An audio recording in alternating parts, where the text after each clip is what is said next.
laugh at this next part. In a world of political correctness and cancel culture, two comedians have risen up to prove that with the right angle, anything can be funny. This is You Can't Laugh at That. Who writes these? We should have this person locked up and looked at. Live from Golden Ox Studios in Cleveland, Ohio, it's Steve Mers and David Horning. On this week's episode...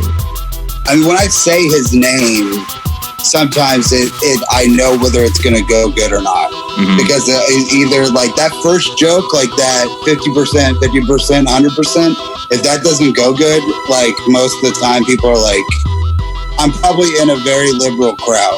Because that's actually the people I have more trouble with than anybody, honestly, with that joke, at least. Because everything else is fine. I'm like, yeah, it's great. But if I bring that up and don't take a side, people are like mad. Yeah. Yeah, they want you to be in the same echo chamber. Yeah, they want me to yell at him or whatever. And it's like, dude, but why? What's the point? I don't know. Follow me on Twitter. That's all I do. Right.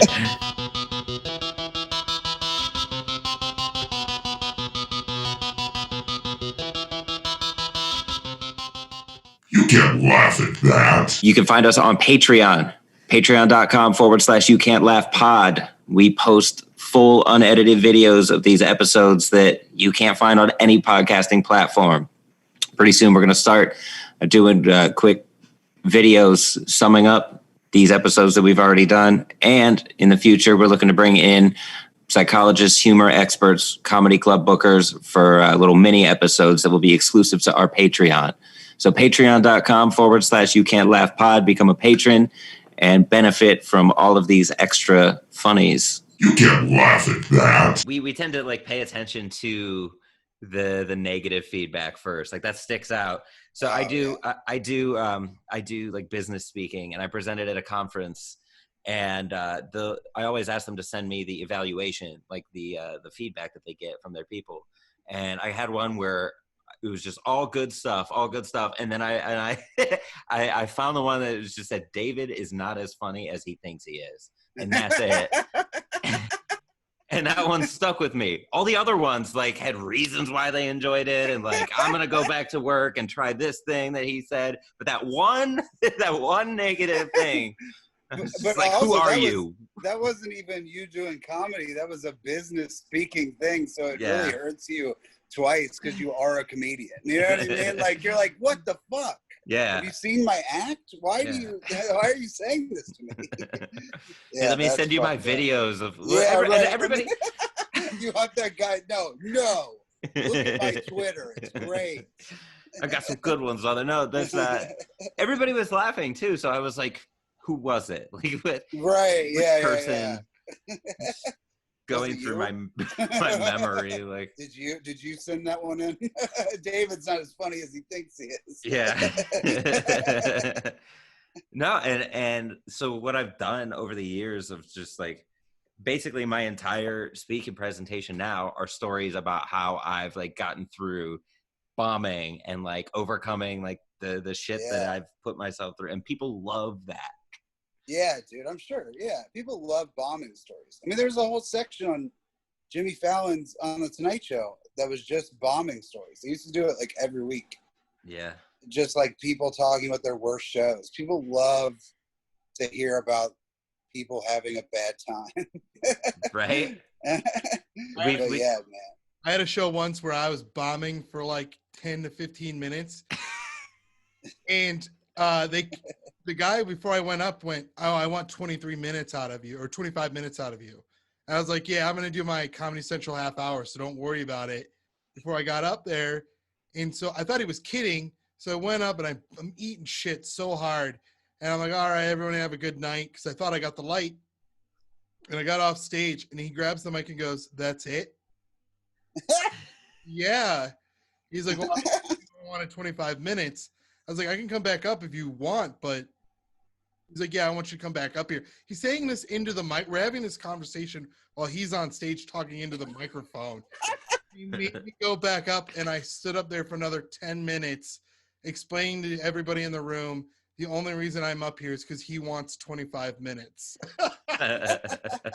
So was somebody after you too? Yeah, there was 2 comedians after me, and they're like, just let him get off stage. Like, right, it's over, dude. And we'll make time. So, did it go better when you got back up there? Oh no. Oh man. More. Because I felt like there might have been like a real, like that's like a real moment, right? And I felt like maybe they would have been like, oh, maybe this guy's not so, you know what I mean? Maybe we misjudged him for the past 15 minutes. And then maybe it was better, but then, yeah, it's still bad. They're like, no, we hate this too. Yeah. No, dude, it's the first 15 minutes, and we know for a fact we're not going to like the next 15 minutes. Right, yeah. Fuck I you. would have.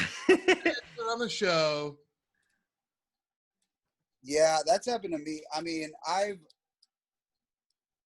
bombed like 3 times middling, and every time it's like you can tell, like it's like you can tell like 3 minutes in that it's just not gonna be it, and you're like, oh, I have 22 minutes left.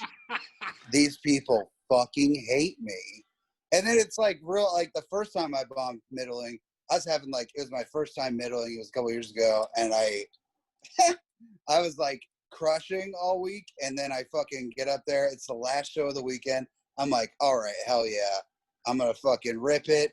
Gonna get paid. That's it. And I get up there, first 3 minutes, they're silent, and I'm like, oh no.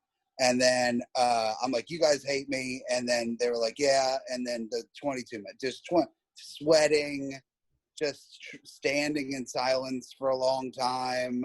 Been like, I don't know what you guys like. And it's fucking, yeah, dude, it was brutal. I think I ended the set by saying, like, you guys could never hate me more than I hate myself. Thank you. Yeah, right. I don't even think I have to say that when I bomb. I'm like, they're like, this guy hates himself. They're just like, man, this guy. I think when I'm crushing, people don't even. I don't have to say that. They're like, man, I feel like this guy really doesn't like himself very much, so we should laugh. But yeah, man, fuck bombing. God, it's the worst. It's so bad. But it makes you stronger, man. Yeah, it does, dude. Yeah, it makes you fucking. I write so much the next day after bombing. It's fucking crazy. I'm like, well, I got to write a whole new act. Yeah, I gotta cancel my plans. Yeah, right. You know who never bombs? Who? The president. Look at that segue. he is the funniest motherfucker on the planet, to be honest. To be honest, yeah. But I mean, it's just that mentality. Like you see that in comics. They're like, they'll get off stage after having a terrible set and be like, dude, I did great. And it's like, you had 3 laughs in 10 minutes. Right. What are you talking about? Yeah, but I buried 200,000 people. Yeah. Nobody kills more than Trump. Ooh. That's what we're going to talk about today. Maybe not Corona, maybe Corona, but we're definitely going to talk. It's a topic that's been done to death even before he was president, and we've got to find ways to laugh now because every single route seems to have been exhausted. Everybody's joked about his hair, about how he talks, about his skin color, I mean, you name small it, it's hands. been done ad nauseum. Yeah, small hands, his penchant for fast food, like just it's over. Yeah. Or is it? And that's and that's the thing. To me, what fascinates me is being able to connect with an audience full of his supporters. Like, what would that take? So we'll get into that a little bit. Yeah. And then I want to definitely break down your bit. That I love that bit, man. It's Thanks, so man. funny. It's so funny. You need to get like a higher quality version of it with like amazing audio. Dude, I know. And there was a small camera, like, and it was a sold out show. It was the only place to put the camera, and there was the audio from the camera. So, it's not great, but I need to get it like actually filmed right. Yeah, I feel like it would. I mean, it's enough about him, but there's so much more to it. And I'll let you introduce the clip, and then we'll dive right into it. Okay, hell yeah. Are we doing that now? Okay. Yeah, let's just go for So it. this is a story about the time Donald Trump came to Cincinnati, and I don't know. Just play the clip. You'll fucking get it. Play the clip. Hold on. Why is it not coming up? It's all right. That's the way it's always been today, so it's fine. Actually, Kelly Collette was. We were supposed to record with her earlier, but she's in Bloomington and staying in like a cabin in the woods, and there's no Wi-Fi. That sucks. Yeah. Kelly rules. Yeah, I love. We were going to talk about her bit on parties. So like the the direct marketing parties. Yeah, the Mary Kay parties and shit. Yeah. That's a good bit, man. I was so excited to talk about it because we did a rooftop show in Cleveland, and it was like a themed show. So we would do like sketches to open it up, and we did one where we were trying to pitch the audience on a pyramid scheme that was very obviously a pyramid scheme, and we walked everybody. And it's one of my favorite. Like, I'll never forget it. I hated it at the time, but the next day I was like, that's funny. That rules. I'm not mad about it, so I was stoked to bring that back up. But all right, cool. Trump motorcade. This is what, a Go Bananas? Yeah, it's a Go Bananas. Opening for Chad Daniels. Awesome. Almost makes it look like the setup though, and I'm like, this motherfucker's cool. Yeah. I'm playing it now. I work in a restaurant where 50% of my coworkers hate Trump and 50% like him. And I 100% love starting drama at work. So, when Donald Trump came to Cincinnati, it was the best day I've ever had. I basically got to watch a Facebook comment section come to life before me. And I was just Michael Jackson eating popcorn, you know what I mean? Here's what happened. I went into work early that day, which was still technically 20 minutes late, but early for me. When I got there, I told all of my coworkers that I think Donald Trump's motorcade was going to drive by our restaurant.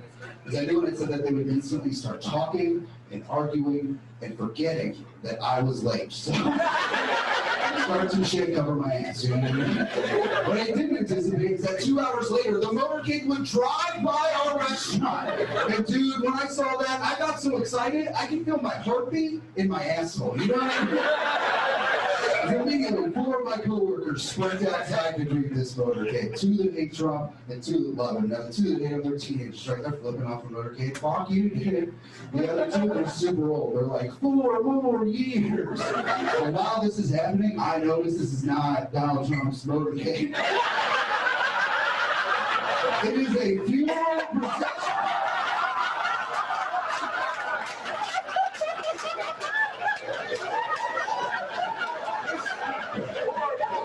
So what those people saw, just 2 teenagers sprint outside and be like, fuck that dude, I'm never gonna die. Fuck you, grandma, dude, I'm not living forever. And the 2 old people are like, 4 more years. Left to live. That's what it is. You ever play a prank so good that God's in on it?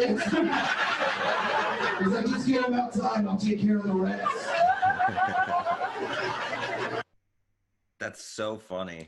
Thanks, man. Yeah, that's like a mostly true story, too, which is fucking wild. It was the best, dude. Seriously, it was so fucking good, and it, like I made it a little bit more than it was, but like we saw the procession go by. I knew it wasn't his motorcade because he wouldn't be like where I work because it's not like downtown. Mm-hmm. And this old lady I work with fucking loves Trump, and she went outside and she was like cheering it on, and I was like, that's a funeral. That is a funeral for sure. And I couldn't stop laughing. I had to go like go in the back. I had to like stop. I was crying. And then I was like, well, I'm gonna write a bit about this. And yeah. You have to. Yeah, dude. It's like, I gotta go home. Yeah, I have work right, to do. Yeah, sorry, I gotta do this thing. But yeah, man, I fucking love doing it. Like when he became president, my first, like, I was like, I want to write a joke about him that doesn't have any slant to it, but isn't about like anything. And I was like, man, I fucking hate him. Like, I don't know how to do, you know what I mean? Like, I don't know how to like separate myself from that. But then luckily that happened, and I was like, oh boy, here it is. It's perfect too. I mean, there is no slant. It's literally something that happens. Yeah, right. No slant at all. It brings him up, and it's sort of it sort of talks about like you either hate him or you love him, but it's that's really, there's really nothing to it other than the story. Right. There's nobody on the fence about him. Yeah, right. So yeah, for sure. It's so and then like the thing I like about it most is like it's the blind support and hatred will blind you from everything else, and it's like that's what I like the most about it, because you're yelling at a funeral. I wrote that down. I was like, all right, once we break this joke down, I want to get deep on this and like really see what he was trying to say. Like, because you're right, people are so entrenched in their position that they miss out on everything else. Yeah, so dude. The second I heard that joke for the first time, I was like, oh, I bet there's some depth to like. Yeah. It's right. And then it's like, so there's that part of it. I mean, it's like also like there's a tension automatically brought up.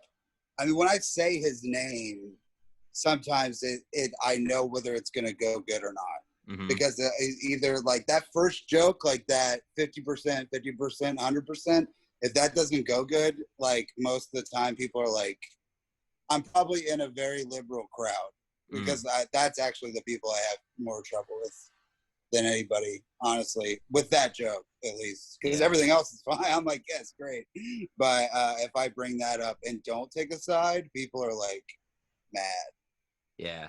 Yeah, they want you to be in the same echo chamber. Yeah, they want me to yell at him or whatever. And it's like, dude, but why? What's the point? I don't know. Follow me on Twitter. That's all I do. Right. I got to read the room here, man. This isn't just for you. Right. Yeah, dude. It's I don't know. It's crazy. But yeah, it is nice to have a joke that is completely down the middle. Definitely does better. I mean, it's weird, but conservatives are fucking more open to listening to it. The only place than liberals, which is wild. I'm always surprised by it every time. Do you think they're just relieved that when you bring him up, like you don't? Yeah, bash I think him? they think that I'm gonna bash him, and then I also think my look helps, because I'm fat and I'm dumb, and I think they think that he might like Trump. You know what I mean? I'm fat. Yeah. I'm a fat idiot. They're like, yeah, sure. He's like me. Yeah. I saw 100 of him at the protests in the Capitol for wearing he looks like my son. Yeah. So of course. He's wearing a Pantera shirt. He's probably racist. But no, it's a lot of this. I think that helps, but I think that also hurts with the opposite, right? The liberal side. Sometimes I do that in a real hit place, and if they don't listen, like, it's like, dude, it's over. I just said his name and I didn't go, and he's a Nazi, and it's like, all right, I don't know, man. Right. Well, we're gonna play Shane Gillis's bit on him in a little bit. And he makes that same point. Which bit? Just about how he's funny. The funniest fucking president of all time. Yeah. Yes. It's so good. I love it, dude. But I mean, I want to go back to that point where, you know, the second you bring him up to a conservative crowd and they realize you're not going to bash him, that makes everything you say after that so much more funny, because they're so relieved. Like, you've already broken the tension, and then there's a way to kind of ebb and flow and take them on a roller coaster ride where they think You're gonna Yeah, say something, right. and then you don't, and that just Never accelerates the punchline. Like when I was in Indiana, like I was saying, I drove through this little town. It's like a town of 600 people, and there's a sign on one of the windows. It's Trump Realty, and it's not the same Trump. It's like it's this little locally owned like real estate company, probably a family that just happens to have the same name or something. And so about 15 minutes in my set, I forgot what the next bit was going to be. I knew like I had a bit on voting stickers that I wanted to get to eventually. So I just before I even knew what I was saying, I was like, how do you guys feel about Trump? and there was a smattering of like light applause, and I could see them just kind of looking at one another like, is this liberal from the city gonna come lecture us on our politics? and I was like, yeah, because I'm thinking of investing locally, but I'm not sure if I should go with them or Berkshire Hathaway. And it got that laugh. Yeah, it didn't deserve a laugh. It's not even. No, that's funny. That's a funny joke, dude. That's like, okay, it's like, whatever. It was a local reference, which is like, but like that's like a funny local reference. Dude. That's good. Also, though, it's not like an actual Trump thing because it's not out of business. Sorry. It hasn't gone bankrupt yet. Yeah, right. I immediately apologized, but I was like, I gotta say it. Little do you know, that family used to own a butcher shop and an airline and a casino and. But no, that rules, dude. That's funny as fuck. Yeah, that's a great local joke. Like usually they fucking suck. But I live in Cincinnati, so it's like chili, and it's like, that's okay. Yep. How many road comics just open with like, your chili's not even chili? Yeah, dude. Oh, it's not chili, dude. Or like, oh, I shit. It's like, yeah, man, that's what happens when you eat food. You shit. What do you mean? What? Shut up. Just shut the fuck up. Yeah, right. Just do your joke. You've been on TV. Just do your jokes. Like, god damn. Yeah, everybody mentions the Browns when they come to Cleveland, or like, oh yeah, dude. Oh, LeBron, it's cold here. Yeah, LeBron, dude. Yeah, for sure. I like. Yeah, I don't know. I've only done Cleveland twice. I did Hilarities once, and I was like, I don't know. Maybe in the room I'll mention something, but that'll be about it. Like, I won't ever mention anything about the city. I don't know. It seems weird. Yeah. It seems like dumb. I don't know. It just seems like I know it's an easy way to get in a local crowd on your side, but it's just like, fuck, man. Unless it's something like that. Like, that's funny. Like, the Trump thing is funny. I did a show next to a place called Snip Tees, and it was like just some fucking terrible haircut place. And I just riffed on that for a while, but that was like, it's just like a wild local place. You know what I mean? Yeah. Yeah, it's not the same thing that they're used to hearing every single time. Right, yeah, it's not the thing that city's known for. Like, it's right. Not. Yeah, that shit sucks. I don't know. The only thing I would think is, like, if you went to, like, Wisconsin right now, would you bring up the idea that all of the shit's been happening? You know what I mean? Or, like, Minnesota or whatever. Like, that seems like maybe it would be, especially if you already had jokes about, I don't know, protests or whatever. But, yeah, I don't know. Like, if something like that happens in a city, maybe, but it's like, I don't know. It just seems weird. Yeah. Yeah, that's definitely something that you'd have to take the temperature of the room on. I don't, like, people are still mentioning LeBron when they come to Cleveland. I say, dude, that's old news. Yeah, it's been old news. Gone. Yeah, and we weren't even mad the second time. Right, yeah. You know? No, you guys all knew it was going to happen. So stop it. And yeah, we know the Browns are bad. They've been bad since 1999. Can we? Yeah, right. Oh, it's like the Bengals, dude. The Bengals suck. And we didn't suck for like a season or two or whatever, but then now we suck again. It's we know. All of our teams suck. Who cares? Yeah, tell us something we don't know. If you give a local reference that's outside of the box, I'm interested. Yeah. Nobody brings up the fact that there was a serial killer in Hamilton. Like that's the kind of stuff I would like. Oh, did you guys know you had a serial killer in Hamilton in the 60s? It's It's like, oh, what? Yeah, talk Yeah. about that. Write a joke about that. I'll listen to that for sure. Right. There was a serial killer in Cleveland. Yeah. At the turn of the century, in the 1900s, they were finding like severed, like bodies cut in half. Like, Holy shit. that's pretty cool. Well, wasn't Ariel Castro up there too? Yeah, Who there was that? him. Yeah, That's the dude yeah. that's the dude that had those 3 girls locked in his basement and they got out. Oh yeah. Then there was Sowell. He killed a bunch, and they were Oh like yeah, buried in dude. his backyard. But yeah, I mean, there's so many Nobody different brings ways. that up. Nobody brings that up. Just bring up LeBron. Oh, the Browns are bad. Cleveland Indians. It would be kind of funny if you seemed like you were going to bring up LeBron and then you brought up Ariel Castro somehow. Yeah. If you could, that could be a good misdirection. Yes. Yeah, and that's what you got to do. Like misdirect is key.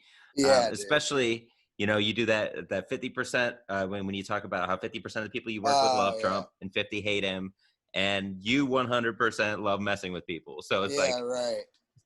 So that right. Yeah, that takes that swerve. That when I wrote that, I didn't even I was like, man, I gotta have a way into this, but like I didn't even think it was that good. I was like, this is okay. It'll probably do all right. But then it started like, I'm like, oh, okay, well, this is, maybe maybe I'm not, I don't know what's funny. But yeah, when I wrote it, I was like, this is all right. And then I started doing it and I was like, oh shit. Yeah, that's it for sure. Like, yeah, it took me like 3 months to find the end of the joke. Cause it used to just be like what happened, right? It was the young kids and then the 4 more years or whatever. And then that was the end of the joke. And it sort of felt like, you know what I mean? There was like another line. And then I just had like that God prank thing. And I was like, oh, okay, that's it. Like, that's the end of the joke. That's almost, you were the internal observer, like telling the story as if you were there. And then for that last line, you kind of take a step out and now you're the narrator. Right. Yeah. I have to take a step out again because the joke starts like that, right? It starts out with me observing my situation and then diving into it and then coming back out of it and being like, here's the conclusion of what has happened. Right. You're like the Rod Sterling. You narrate the beginning, like or Rod Sterling. You narrate the beginning and then you pop in at the end. Here's the moral of the story. Right. Yeah. I'm like Vincent Price. Yeah, exactly. That's a good tool to use too. I mean, if you don't know how to close out a joke, it's like, well, have I been delivering it from the point of view of somebody that's in the story? Yeah. And then like, can I take a step outside of that and, close it out? Whenever I don't know, like, I mean, sometimes, I don't know how you write, but like sometimes I'll have the end before I have anything else. Mm-hmm. And it's like, oh, let's reverse engineer this back to whatever it is. You know what I mean? Yeah. But if I can't find an end, dude, it's always just like, okay, look at the beginning. What did I do up there? And how do I make that just be also the end? Yeah. Like yeah, right. And it's like, oh, okay. Yeah. I said this thing, so let's bring it back to that. Yeah. And what you say, I don't have a way of writing. Like, I like to think that I have a set method. I sit down and I write, but it depends on what happens. It depends on what kind of mood I'm in, Yeah. I mean, sometimes I start from the end. Sometimes I start from a punchline and build around it. Or sometimes I start with an idea that I don't even think is funny at first. And then I build it. Dude, I do that all the time. Yeah. I do that all the time. Yeah. But somebody will say something to me and I'll be like, I'll keep hearing about something. I'll be like, man, that sucks. But also I like if people keep talking about it. So maybe I should write about it, maybe that should be a thing. But then it ends up being like, sometimes those end up being really good jokes because you have no dog in it. You know what I mean? Like you have no dog in the fight because you can just look at it from every angle and who gives a fuck. Mm-hmm. Yeah. Or do you ever find yourself in conversation with somebody and then you say something and it kills and then like the conversation's supposed to continue because you're two humans having a conversation, but your head's like, okay, yeah, you're talking to me. I'm not listening to you anymore. I'm trying to formulate this. Yeah, right. No, exactly, dude. I've stopped people. That happened last week at work. I said I was talking shit about some guy we work with, and I said a funny line, and I was like, she was like, and yeah, and then I was like, hey, hold on, I gotta write this down. Like, I have to like write this down and be like, how we got here, so I know later when I go to write the joke, how I could probably redo this on stage. Yeah, it's a curse. Yeah, no, it is, but it's also, I mean, it makes you seem like a psycho. Yeah.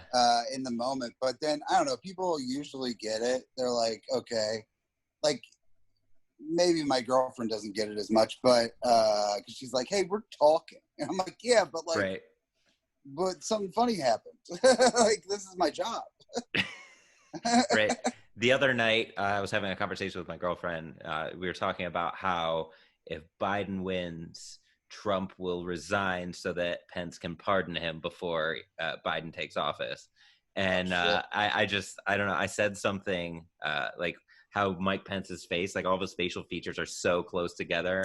I was like, I said, he's like the Pangea of faces, like, which is ironic because he doesn't believe in Pangea. And yeah, right. That's funny. And my girlfriend was like, you need to write that down. Like sometimes she'll be like, yeah, she'll say, yeah, fuck this right. conversation. That's important. But I have no idea where I'm going to, like, I don't do a lot of political humor, which is funny because I have a degree in political science. But, and that's why I was looking forward to this conversation so much, is because like, if you can be political without being overtly, just explicit about it, you can make a connection with people regardless of their ideology. Well, the problem, like the thing is, it's like it's never felt. I mean, maybe I don't know. I wasn't that old when Bush was in office, so maybe it felt like the sky was falling constantly. But it's never felt like this divided before. So it feels like you have to comment on it in some way. You know what I mean? Like you can't get, because these people together, like right now, like I don't know. There's part of me that's like, when I get on stage, it's nice to just be funny and silly and dumb, because that's, I don't know, it's an escape from all that shit. But if you can comment on that, like while everyone is sitting together in a room and nobody really knows who, I mean, you can look at some people and tell who they voted for, probably both sides. But like when you're all sitting in a room together, you don't really know who these people voted for. So it's like, it's nice to comment on that in front of everyone and get everyone to laugh about it. Cause it's like, at least we can all agree that it's not great. Right. You know what I mean? Right. We found a sweet spot of talking about politics without being political, which is yeah, the system. Hard. Everybody can agree that the system itself is wrecked.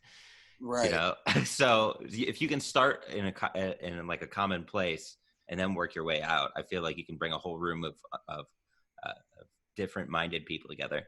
And it's almost like, dude, but like you can't, there's like something to it too, like where like a lot of like political humor, you're angry, like there's an anger to it, right? Because you're making fun of somebody or whatever, like that's usually where it comes from. And that, I think turns people off because that's all you see. That's all you're inundated with. So if you could be like, funny and silly about it instead of angry somehow. Yeah. I feel like that's the only way to do it. I mean, there's some people that can talk about, if you have your own audience, it doesn't fucking matter. You know what I mean? Like you can right. They expect that from you.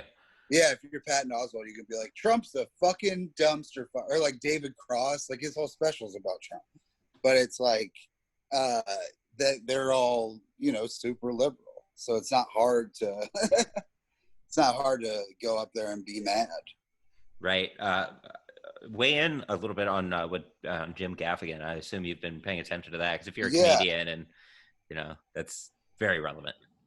It's cool. I don't know. I feel like it's nice because he's got a big audience and he's seemingly a pretty Catholic guy. He's like a pretty, maybe a little conservative kind of cat. He probably is a Republican. But on the same note, dude, it's like also like, I don't know. We've all been fucking doing it, man. Like, we've all been talking shit about him. Everybody else has. It's like, you just fucking, I don't know. It's sort of like that Lincoln Project shit. It's like, yeah, that's cool. It's nice. Whatever. I get it. You know, Republicans don't like him either. But it's like, yeah, dude, we've been fighting it. You guys didn't fucking fight hard enough the first time. You know what I mean? Like, right. So it felt like, I don't know. It's nice that he did it, and it's nice that he's speaking out. And I don't need him to do it on stage. Right. That's fucking, I don't need him to be like, I'm fat. And also, Donald Trump is an asshole. Like, you know, it seems a little whatever. But why he did it on Twitter, so he doesn't have to bring it to a stage. Right. Yes, dude. Online. We don't need to, you know, revisit it. Yeah, that's how I feel, man. I mean, that's why I put all of my, like, any political shit I feel is just on Twitter. Because it's like, man, I don't know, fuck it. Like, why would I want to bring this on stage? It's such a fucking hassle at this point. Like, it's not even fun to do. Like, you could talk shit about Obama on stage. It was, like, fine.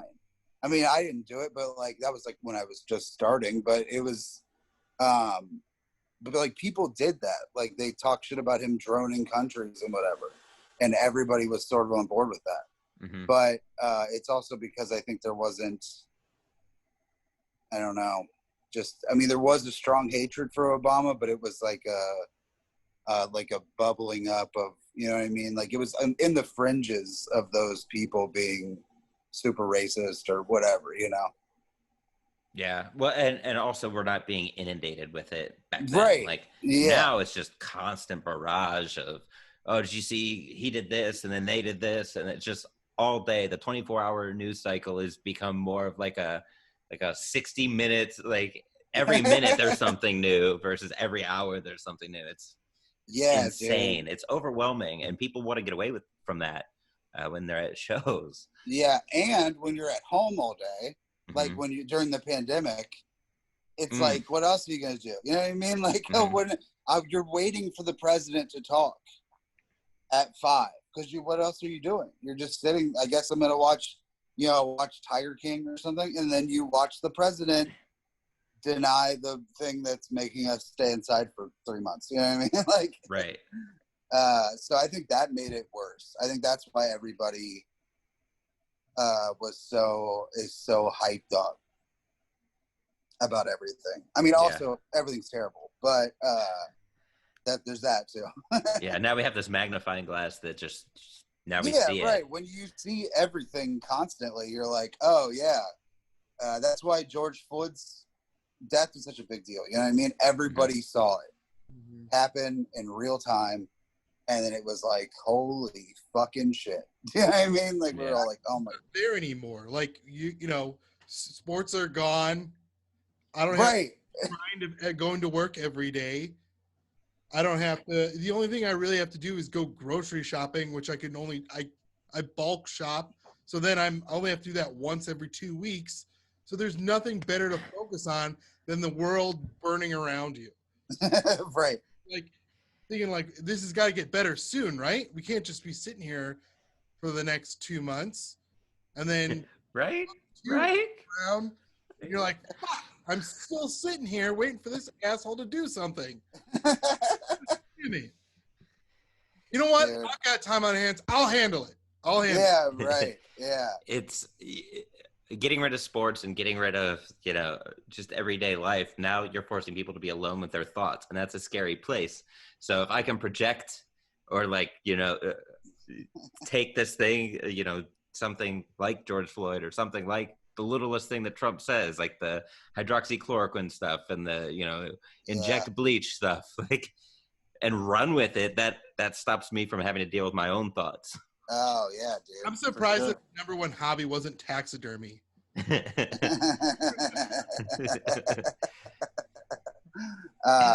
man. It's all a distraction from how you feel. And also, I feel like people project how they feel through Trump and through, you know, whoever they want it to be. Like, you know what I mean? Whatever politician they feel like best represents them, or celebrity.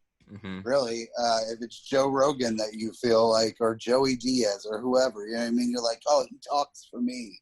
Like, whatever, like that kind of shit. And that's why everybody is so fucking angry every time anything happens. Anything happens. Yeah, anything. Fucking anything happens in there. I mean, there are people booing a moment of unity like a couple nights ago. Yeah, that was absurd to me. It's like there's no argument there. It was a moment of unity, and their team just won the Super Bowl 7 months ago. Like, just fucking let it happen. Like, who cares? It's like 20 seconds. Yeah, people's true colors are definitely coming out now, and I think that your Facebook comment section come to life line is just that packs a wallop. Yeah. And then the added tag of Michael Jackson eating popcorn. That's just a little silly visual. I was like, what's the most used GIF in Facebook fights? And I think it's that one, probably. Mm-hmm. I was like, really, what's the most used GIF that these old fucking idiots would know? And because we'll know all of them, you know what I mean? But like, what would my parents know? And it's Michael Jackson eating popcorn for sure. Mm-hmm. But dude, there's been times where I'll say that, and it feels like bringing up Michael Jackson is weird. Like, it's, you know what I mean? What did he mean by that? Like, what did he do? Yeah. What did he do? I don't know. Only release some of the best music of all time. He's a good man. King of pop, what did he do? You guys remember when his hair got lit on fire doing that Pepsi commercial? That's what it is. Very controversial. Yeah, I mean, he broke up with Lisa Marie Presley. Mm-hmm. You don't remember that? He had the audacity to try to, kiss her on live TV. He put his baby over the edge of that thing. That's it. Yeah, that's the only time he endangered a child, by the way. He was trying to pull a Clapton. Yeah. These rock gods are all the same. Yeah, Michael Jackson covering Tears in Heaven.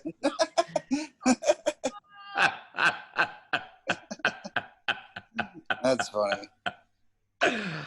Anyway. Sorry, yeah, we talked about dead babies for too long. Oh, man, even mentioning that song is one line too long. I remember when I was a little kid hearing that song, I was like, I like this song. And my mom told me what it was about. And I was like, I'm 5. Like, that could have been me. I was like, that song's the real tragedy. I was playing by an open window yesterday. Mom, is that what you, and then you realize your mom keeps all the windows open? Eric Clapton's her hero. That's weird. She does love Clapton. Okay, so back to the bit.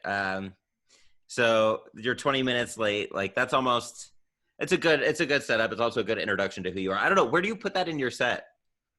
This joke is like, it's like the beginning of the chunk that I do at the end. Like, I have like 10 minutes that I close on. And this is the beginning of that 10 minutes, because it's like, okay, it's a big joke. Like, you know what I mean? It's a story. So I would probably say if I'm doing 30, it's like, probably 2018 in. I do that. I do it. And yeah, it's usually there. Or if I'm doing 45, like, I'll push it. I might do it a little earlier, but when I'm doing 45, I'm also fucking around a lot. So it's like a weird, like, oh, when do I think I have them the most? Then it's like I do it then, because then it doesn't. Now that's going to crush, and then I'm also going to have the rest of the time to do whatever. Like, I can do, like, if I do it when I'm destroying, then it's like I could just do any bit after that. It doesn't really matter. Mm-hmm.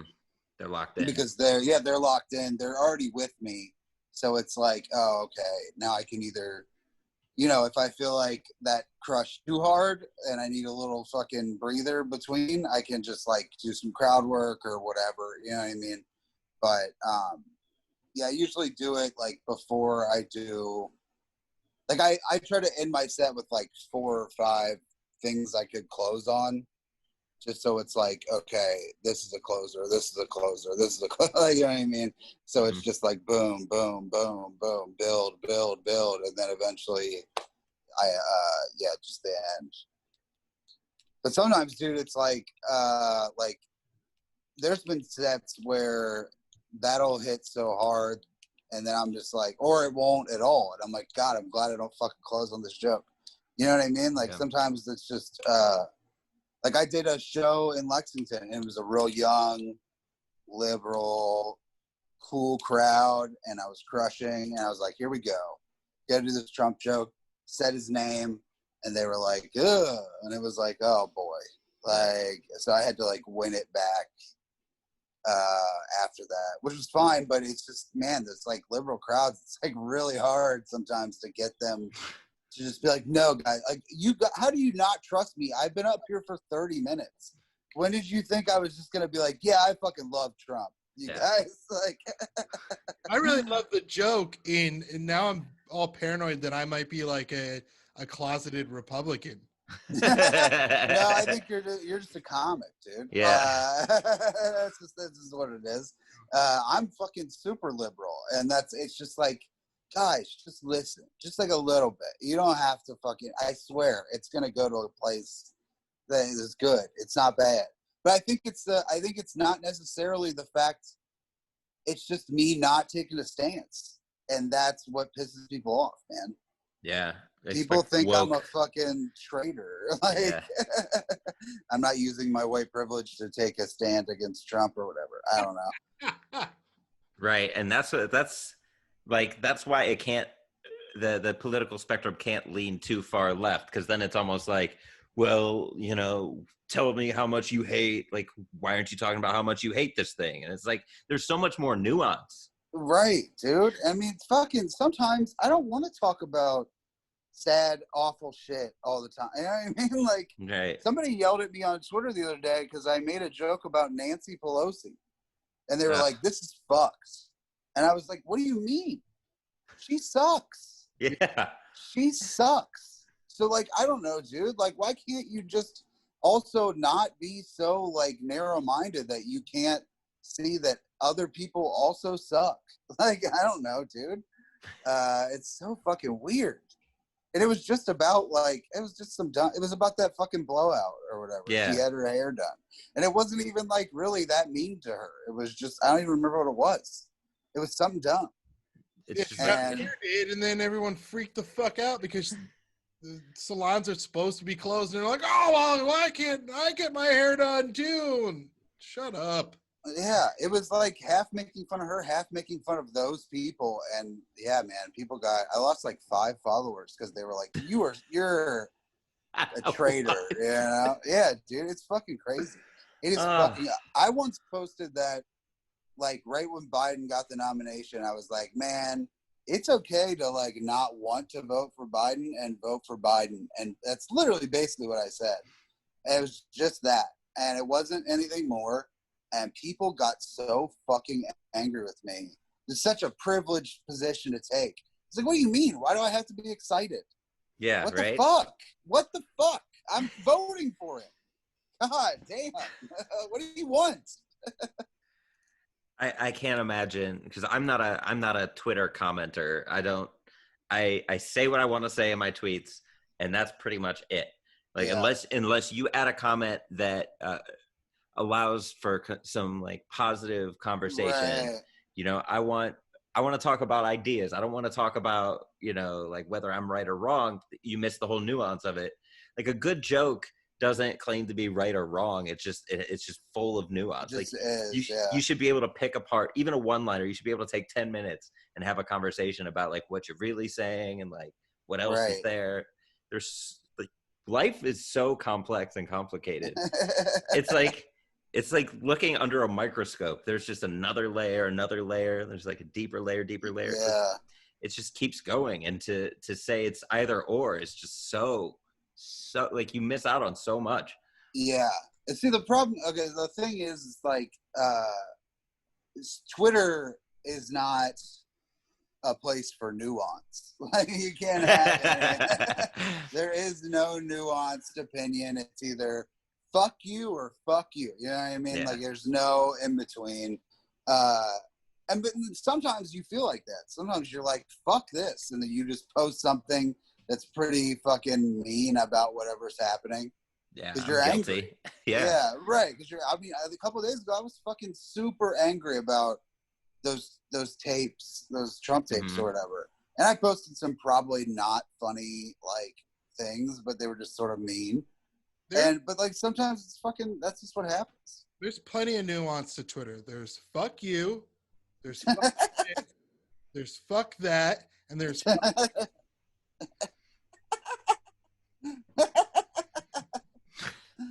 Yep. No, you nailed it. It's fun to watch. But then also, dude, I don't know. Sometimes Twitter's fucking wild. Like today, it's just been all this, whatever this fucking cuties show is. Oh. Do you know what that is? I don't know what it is. Yeah, I've looked into it a little bit. It's like a pedophile thing. Well, essentially, Netflix, the description they gave the show was very misleading as to what it is. I guess it's, again, a very nuanced story about the sexual pressure in like girls who are just starting to hit puberty, which is true. Like, I mean, that's fifth grade, you know, real life. Yeah, I mean, so it's these fifth grade girls like exploring this newfound part of life, and it's not, the story isn't about like sex or pedophilia or anything like that. It's about it's like a coming of age story. And most of the people that are talking about it, I guarantee haven't seen the movie. Oh yeah, dude, because it's child porn. That's all I've seen about it. Is it's child porn. Oh man, I feel like all those people for sure look at child porn. Yeah, right. You know what are you I mean? overcompensating for? Yeah, dude, it's like the guy online who's like super fucking male feminist, dude. Like, we're all fucking, dude, we're all feminists. Like, shut the fuck up. No shit. But then the guy who's like really like, that's his whole thing. It's like, oh man, when is that gonna come out?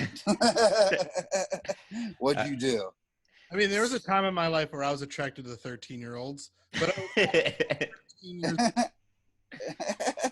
It's like that Mark Norman joke. Yeah, I was just gonna say that. Yeah, I used to like grape juice, but I still like grape juice. Yeah.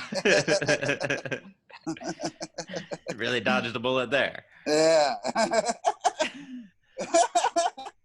They used to have a bit about they would like go around. He was eating dinner at his friend's house, his friend's family's house, and they're like, Mark, what are you thankful for? They like go around and say what they're thankful for. He goes, I'm thankful I'm not a pedophile.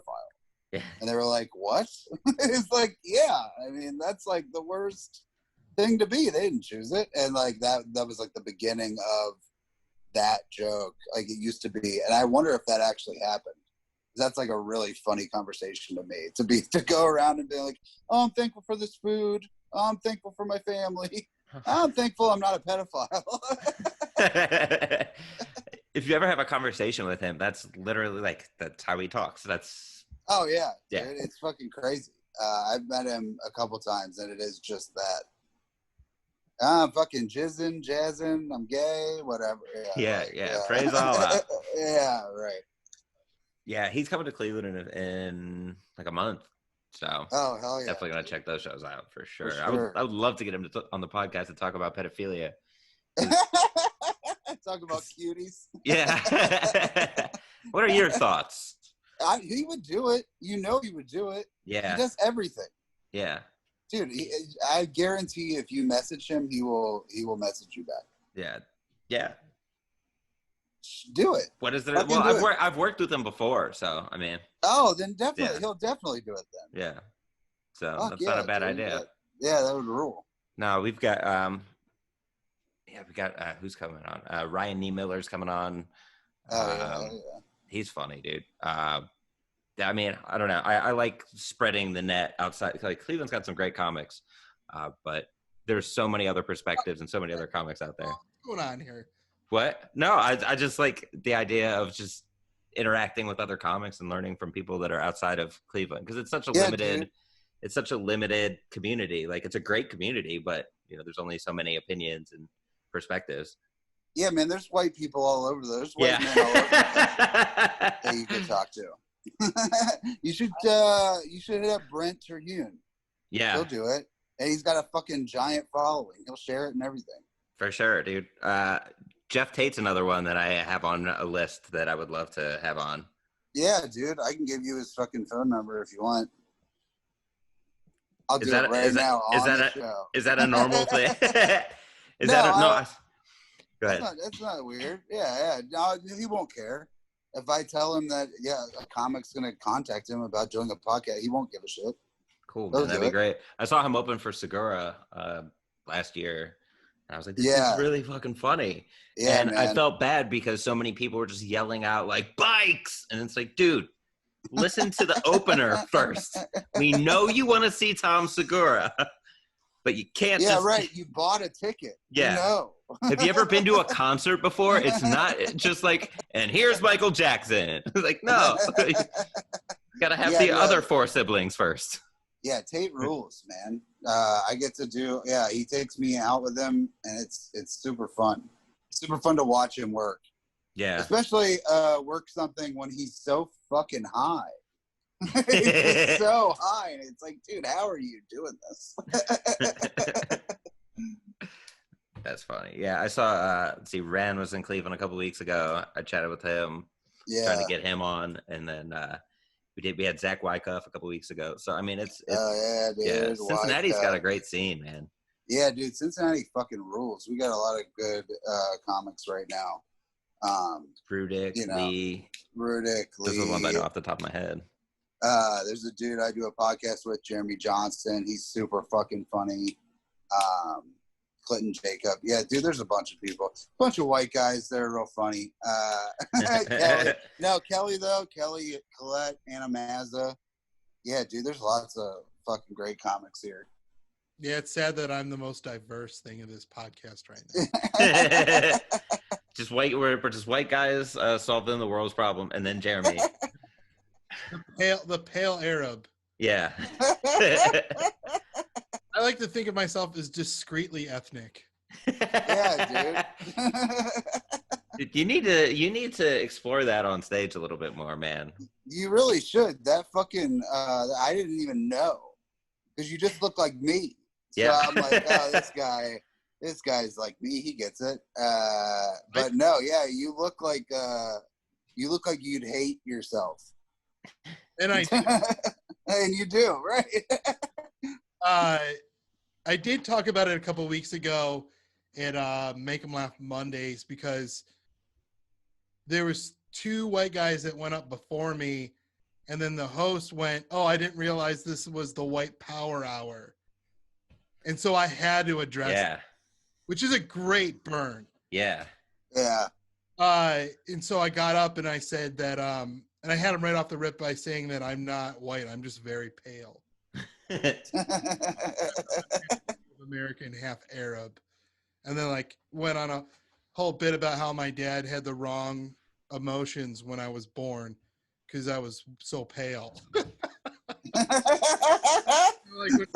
one comes into the world, your father's overwhelmed with emotions, but I think the emotion that my father was overwhelmed with was anger, because he thought my mom cheated on him. Yeah, funny. Dude, you gotta talk about that. That fucking rules. So. I had no idea. And it's like Ahmed Weinberg. Do you know that dude?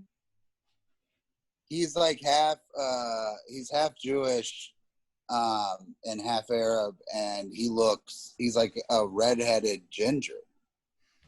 So it's like he goes up and he has his name is Ahmed Weinberg. It's a very, I mean, so it's like for sure not the guy you think is going to come up.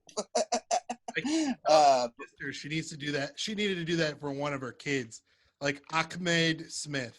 Yeah. But yeah, man, there's a lot of fun. It seems like a really fun opportunity to, and it's like personal. It's just to you, so it's like those are the best. Those are the best jokes. Yeah, not many people can relate to it, but you can relate it to a lot of people. Like it's yeah. It's like, oh, that's what it would be like to be a It's white Native American right. Arab. Yeah, dude. Okay. It's very, very unique. It's a very uniqueness is good. Like that's what makes I love that. That's why I like my story, because nobody else has that story. Yeah. Nobody else has that fucking Trump thing. Oh, for sure.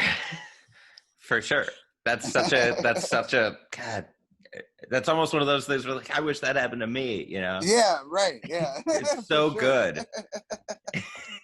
I can only imagine. I mean, the second you reveal that it's a funeral procession and then you start to set the scene more and just like yeah, you know, because it's really just like from so their I've already perspective. said all of it, and then it's like, oh, now you're seeing it from the people who just had somebody die and what they're seeing, and it's fucking like it's like, because I told it from it's literally different sides of the street. So like I'm seeing it from our side of the street, and then if you look at it from the other side of the street, it's like this is what's happening, and it's fucking crazy. Probably one of the best moments in my life.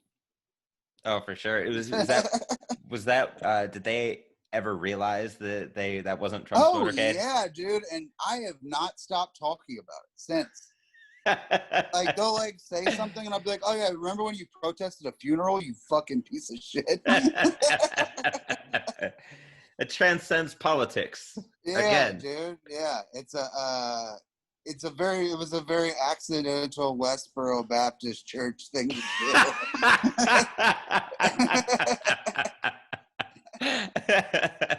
Oh man, where have those guys been? For real, what the fuck? Yeah, just the more sensible protesters. Yeah, it feels like they took over the country. We're just filled with all these fucking crazy people now. Yeah, well, and that's what's funny about the whole thing is that everything we're talking about is just a very human thing. Like there's no politics in the wild. Like sure there's hierarchies and different social communities and different animals, but there's no opinions or anything. And so our acting on these self created and fulfilled beliefs is an absurd thing that we have to talk about. Somebody has to talk about them. Yeah. But it feels like everybody's the problem for us, I think, is it feels like like in the 90s, it didn't feel like everybody was talking about it. Right. So you could go to a comedy club and a guy could have an opinion on doorbells are weird. Right. That, or like he could be like talking about Desert Storm and you'd be like, oh, nobody's really talking about it. You know what I mean? Like talking about it seriously, except for like just the news shit. But now everybody's talking about it. So it's like, okay, how do I talk about this in the way that nobody is? Like, and it's like almost there's such a slim amount that you could find. Right. What was Norm Macdonald had a joke on Weekend Update that was basically calling out the Clintons for like I forget what it was. No, it wasn't on that. It was on The View. He was a guest on The View. He called Bill Clinton a murderer. Yeah. Way before it was cool. Yeah, he was like, yeah, he murdered a guy. Yeah. And they're like, what? No, this is not the place for whatever. He's like, oh, I thought that was a matter of record. Yeah. And now they bring it up on Sesame Street. Like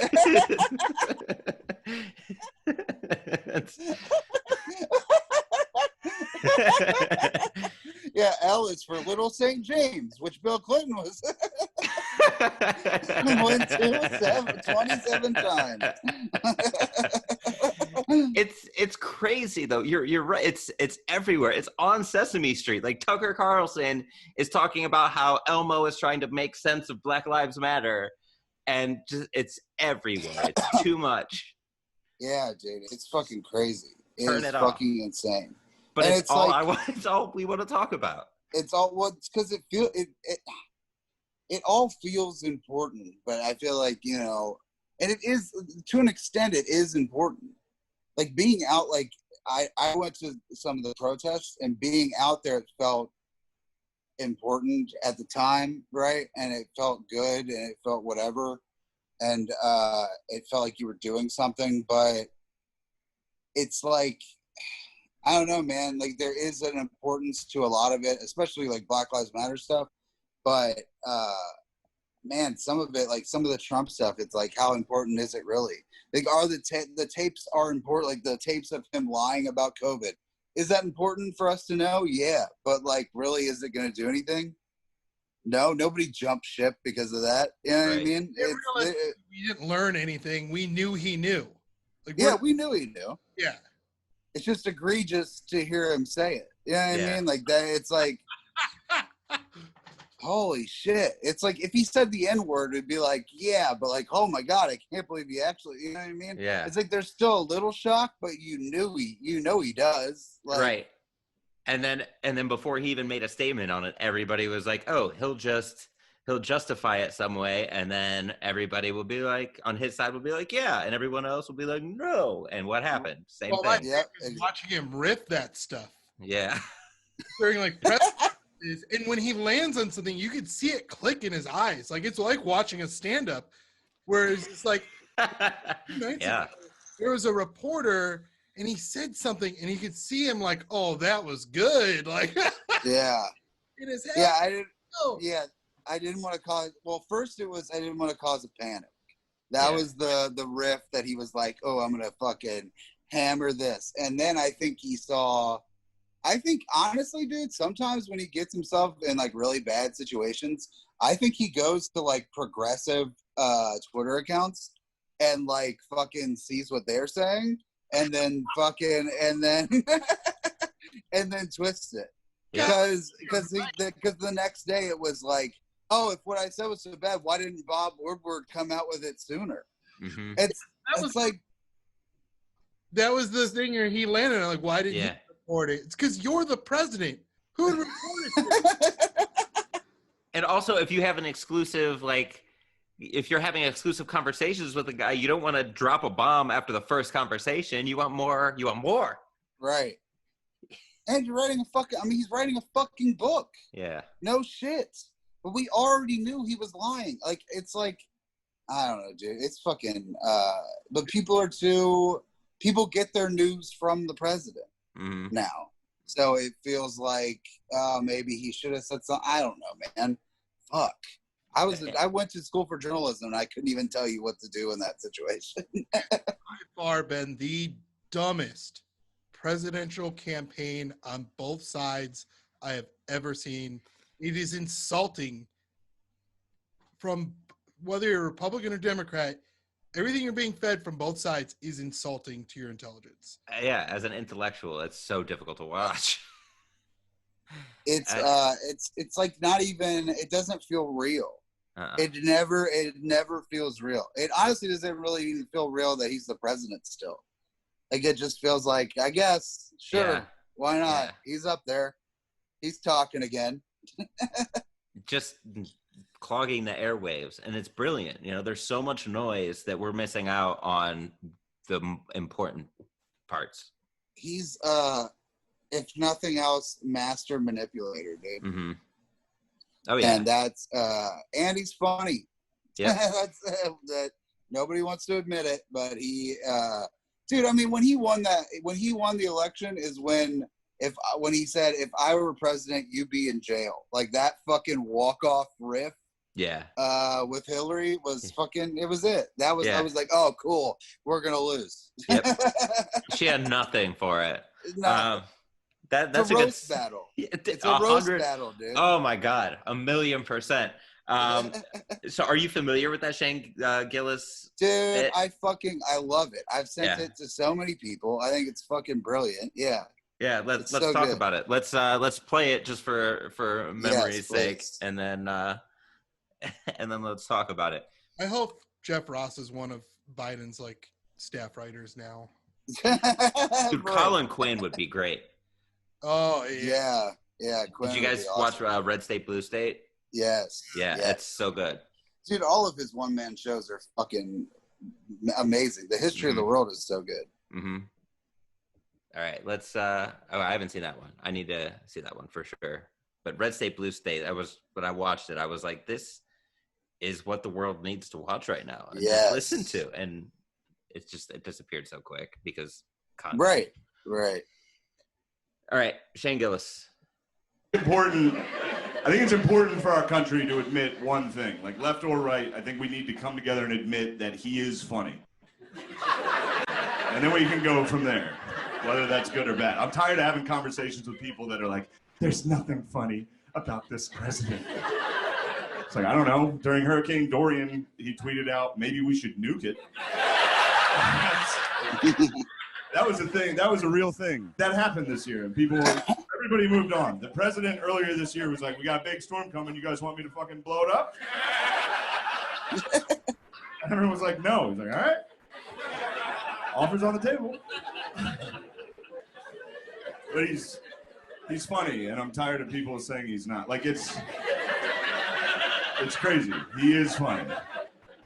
It's funny, too, because I do stand up in New York, so I hear all these comics, like, all the time be like, the president is like an actual red or orange piece of shit. It's like, you're lucky he's not next. He would bury you. He's funnier than most comedians. It's a weird time to live. If I was a Democrat, I'd be like begging to get rid of the debates. We need to get rid, because that's how he wins. Like he's undefeated in debates. He's undefeated in every debate he's been in, and he's never said a fact at one of the debates. He's never once said a fact. He argues like a fifth grader, and he's funny. It's impossible to beat him in a debate. You can hit him with as many facts as you want, and he just goes, no. Like, holy shit. How did no one prepare for that? You could just say no in the middle of the debate? I remember the first debate. He came out, the Republican debate. He just walked on stage, came right out, was just like, Rand Paul is ugly. The whole crowd was just like, oh, shit. Oh. And Rand Paul was like, what are we talking about? He's ugly. And everyone was like, shut the fuck up, Rand Paul.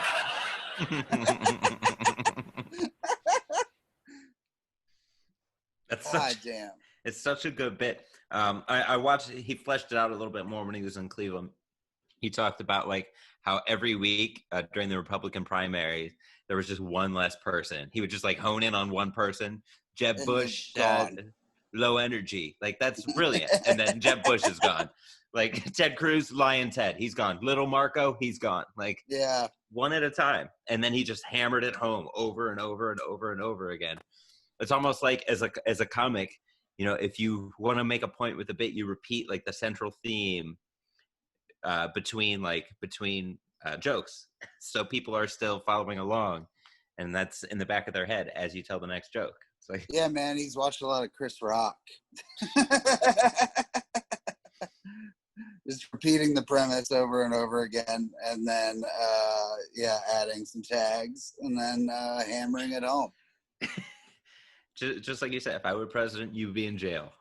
Boom. Dude, it was it's it's like, oh, cool. Well, Hillary's fucking done.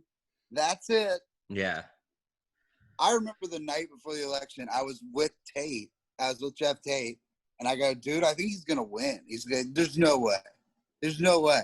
I was like, all right, well, don't talk to me tomorrow because it's going to be real bad.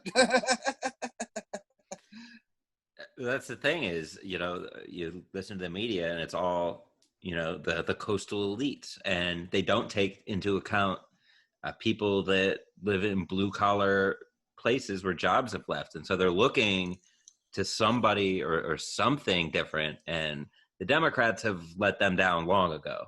Right. And they're still, you know, doing the same thing where they can't, if they were to build a vision for America in the next 10 years and get people excited about that and stop talking about Trump. See, that's the thing is if you talk about Trump, you're adding fuel to the fire. That plays in his favor. That's the kind of person he is. Because if you're talking about him, you're taking attention away from the things that really matter. Right. And dude, here's the problem, I think, and you just sort of touched on it. Democrats are like, let's build a vision for the country. And Trump's like, how about we build a wall? And all these idiots are like, yeah, I know how to build a wall. Like, we could do that. Like, I can build walls. I've built walls before. That's my job. But vision, like a vision for a country is such a fucking abstract thing. And, you know, I mean, fucking the Democrats, you know, have abandoned those people. So, of course, they don't trust them. Right. Of course. And it's like, dude, who are you going to go with? The guy who can make the other person look like a fucking idiot? Or while he's being an idiot? Like, it's fucking crazy. It's the or the person who takes the high road, right? And it's like, oh, I'm not gonna stoop to your level. It's like, oh, you just didn't have a comeback, because that's what dumb people think. You know what I mean? I mean, it's the 5th grade playground insult thing. It's a roast battle. Yeah. Shane. I mean, that's why it's such a good bit, because he just sums it up in what was that? 2 minutes, 3 minutes? 2 minutes sums up the whole fucking thing. Yeah. It's a shame. God, he got fucking. Man, what a bad scene he put himself in. But that really sucks, because he's super fucking funny, man. Yeah. God damn. I think he'll do better outside of the SNL. Oh, I think so too. Because the confines of SNL are very limiting. For sure, but I think it also would have gotten him. He might have broke out. You know what I mean? Like, there might have been something like to happen to where he got on Update or something. You know what I mean? Like, he would have been like, he would have been an Update guy, and he could have been a fucking good Update guy. Oh man, him and Shay. Yeah, dude, him and Shay instead of Colin Joust. Are you fucking kidding me? Like, that would have been amazing, because they're both very much like that. They're both like attacky and like aggressive, and they write, you know, sort of edgy jokes, and I think it would be really good. And they're always nuanced opinions. It's not bullshit. So, yeah, I think they would have been a fucking great team if he just didn't say that shit. I mean, like, yeah, I've heard him in interviews talking about saying that. He's like, yeah, when you're in Philadelphia and you think no one's ever gonna find out about you, you're just like, yeah, I'm just fucking around with my friend in this room. You know what I mean? And you never really think about it. And it's like, yeah, I guess. I guess, dude. I don't know. You got to watch it. But at the same time, like, he's doing all right for himself. He's headlining across the country. Great. Yeah, for sure. And he hangs out with Doug Stanhope all the time. Yeah. That's a good pairing. God, I'd love to see a show with those two. Oh, dude, yeah, they do. I think they do shows all the time down at the fucking compound in Bisbee or whatever. I don't know anything about that. I think he lives with him. Okay. Currently, like, I think Shane moved to Bisbee to live with Stanhope. He like lives at the compound with him and Bingo or whatever. Huh. Okay. I mean, I see that. So that's kind of what's been happening. Like in Yellow Springs, you've got Chappelle with like Michelle Wolf and Donnell Rawlings and all those guys.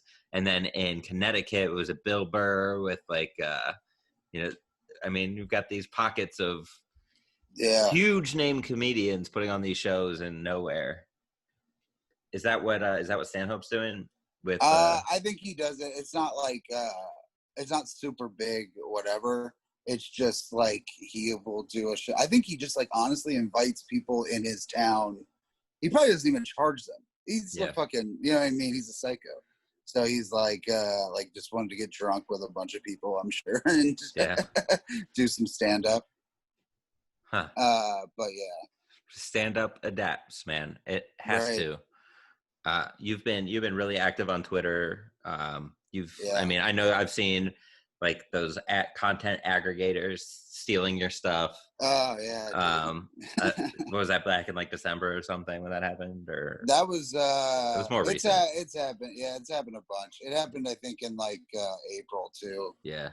But yeah, people will just straight up just steal your tweets and jokes and then just post them. It's like, oh, cool. This is tight. I'm glad I'm not making any money, but you're making money off of this. Yeah, taking credit for it. Sounds like how a certain president has done his whole career. So this is the thing that gets me is just actions. Like the guy himself, he's whatever, but the things he does politically are not cool.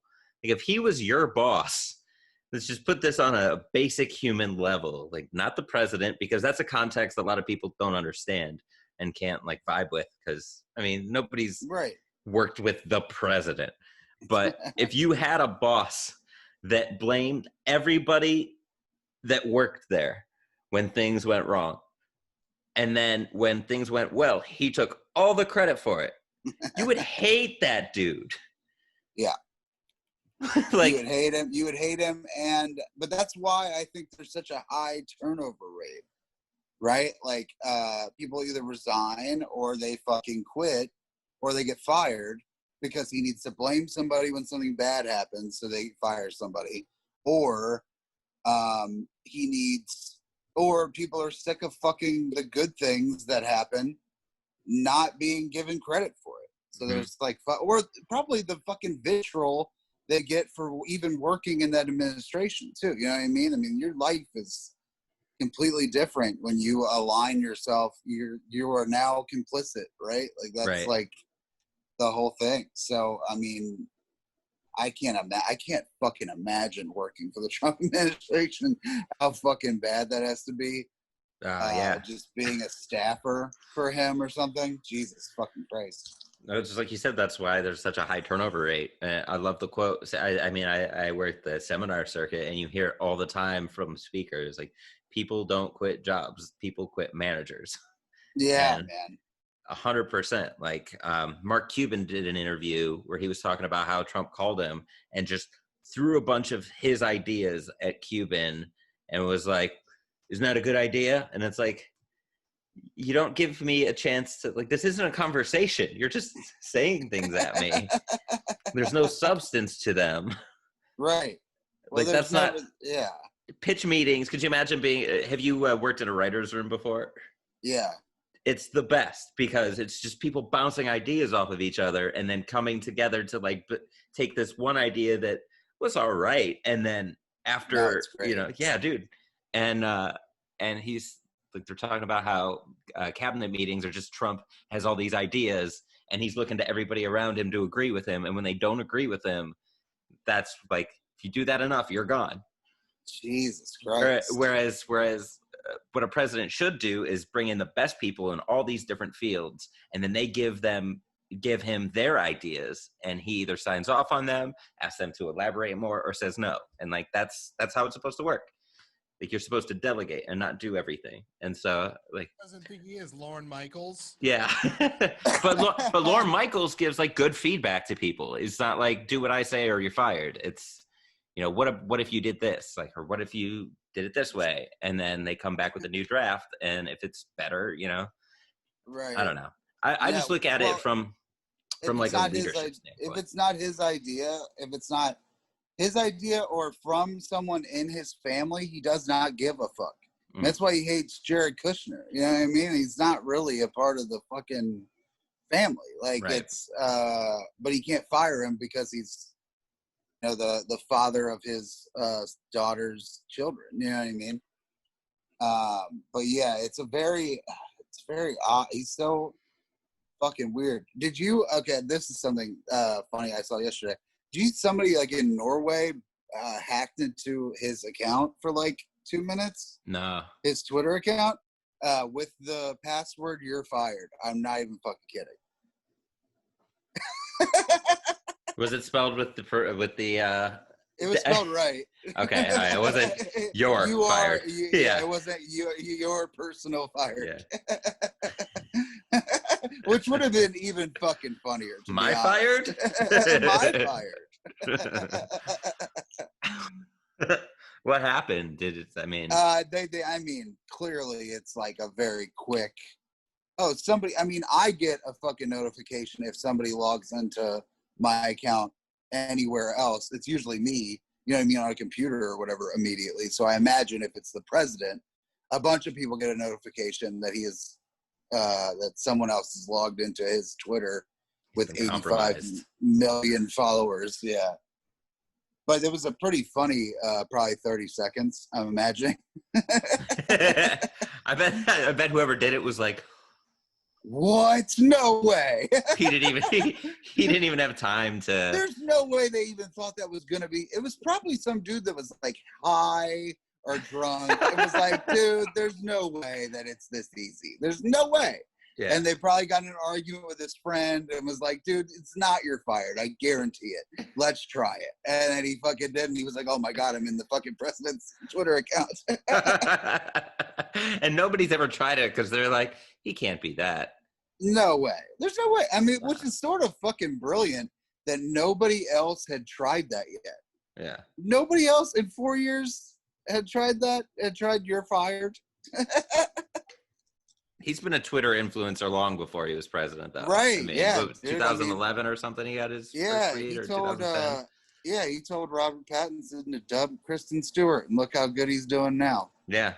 He's got COVID, but but he's also Batman, and if anyone can overcome COVID, yeah, it's Batman, dude. Although the Black Panther, oh shit, no. God. Yeah, cut it. That'll be a Patreon exclusive. Watch David destroy his career before it begins. Oh, no, Black Panther. You didn't even go any further. No, it would be so funny if you got canceled for that. Implicit. He just said Black Panther. You can't say the name of somebody after they've died if we like them. But what? It was the implication. It was the implication. All right, a couple more things I want to go over before we part our ways here. Donald, people are looking for such a fresh take on him that the cream rises quickly to the top. So since quarantine has started, Sarah Cooper, we're all pretty familiar with her at this point. She did something brilliant that's so simple and so brilliant. I mean, if you look at TikTok, you see people are like lip syncing comedians' bits and, getting millions of views and exposure to certain comedians that wouldn't have that exposure. It's weird. Everything is so weird. But all she did was lip sync things that he said, like sound bites of him. And now she's got a Netflix special in the works. So something so simple. I mean, she's a great. If you look into her stuff, she's actually very funny. But she's been working her ass off. So it's not like this is the one thing. It's just fucking like, man, god damn, why didn't anybody else do that? What do you think? She does add jokes to those. Like she has like visual gags in the videos. It's not just lip syncing. I mean, it is mostly. It started kind of that way, right? It did, yeah. But now she's like added like little visual stuff to it, which is like it's nice that there is some jokes in it now. Mm-hmm. But it just goes to show how fucking funny he is. Mm. Yeah, this is hammering home Gillis's point. Right? Yeah. She's stealing his jokes. Why do you think that took off like it did? Like, what's funny about it? What made that appeal to people? It's funny to. I think it's funny to see a black woman or a woman of color fucking say the wild shit that he says. You know what I mean? Because it is much funnier coming out of anyone else. It's like, and it's funny that it's a woman. It's funny that her facial expressions are funny. It's when you take everything that he says out of context, it's hilarious. So it's like it's taking all the terrible stuff and just giving it a little room to breathe. And I think people just needed that. You know what I mean? Because they already know what he said. They already know the terrible shit. And everybody's already like looking to shit on him for it. But this is just like, oh, what if it was just silly? You know, like it's almost like a dream. Like it's like how we made fun of George Bush for saying dumb shit. But like if you took it out of context, it was funny. But in context, it was like, oh, you're also starting wars and killing people. Yeah. And so it's a little in context, it's scary, but out of context, it's like, oh, this isn't too bad. But yeah, I think that's part of the reason. And she was just smart, man. She just had it down. Like the wind ones are always really funny. Like with the helicopter in the background. Yeah. Like just having, I mean, really all you need is a fan. Just a fan on high and you can do that. It was a small brilliance, and using that new that new app that was, it just gets you out to so many people. It's just fucking, yeah, it's such a good idea. Mm-hmm. It's what do you think? What do you think connected it? Well, I think it's just the perspective. It's like, oh, if somebody else said these things, we'd look at them like, right, you know, like with a renewed kind of perspective. Whereas, you know, you've heard the president say it, and then Jimmy Fallon and Jimmy Kimmel and Seth Meyers and Stephen Colbert have driven it into the ground. We know it's stupid. And so taking his words without adding any commentary to them, I think gives it that's what makes it so much more impactful.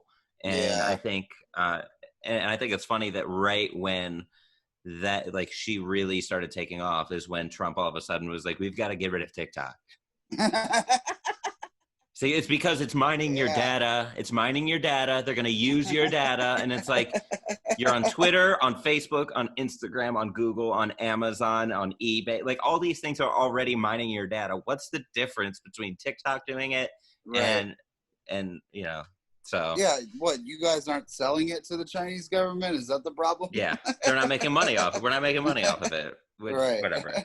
But I think you know, I think it can be more damaging just because there's it's just his words through the visual of somebody else saying them. And dude, now though, especially it being a person of color, it's like his words through them makes it even, I don't know, there's something else I think more impactful about. I know I just said that before, but I do think it is like, it wouldn't be as impactful if I did it.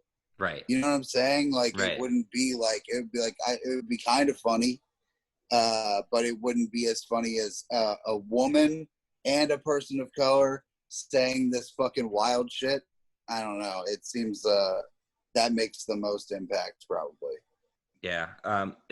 Colin Quinn in Red State, Blue State kind of talked about how, like, what if the founding fathers talked like Trump?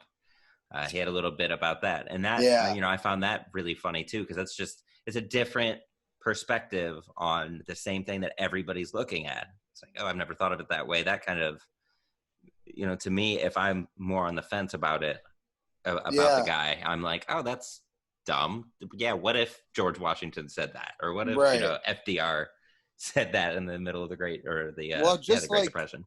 Just talking like him in general is fucking wild. Like, I mean, imagine going through your life like that. Like, just talking in the way that he speaks, it would be, I mean, it's hilarious. It's really funny. I love reading transcripts of what he said when he goes off script.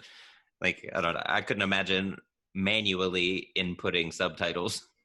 Oh, you know, for him. Yeah, just reading his tweets normally. Oh, we lost him. No, you didn't lose me. I dropped my phone.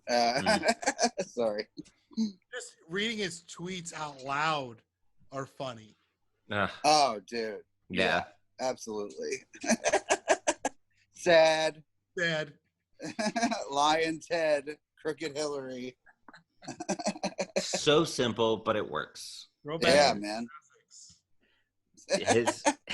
As a businessman, awful. As a promoter, fucking unstoppable.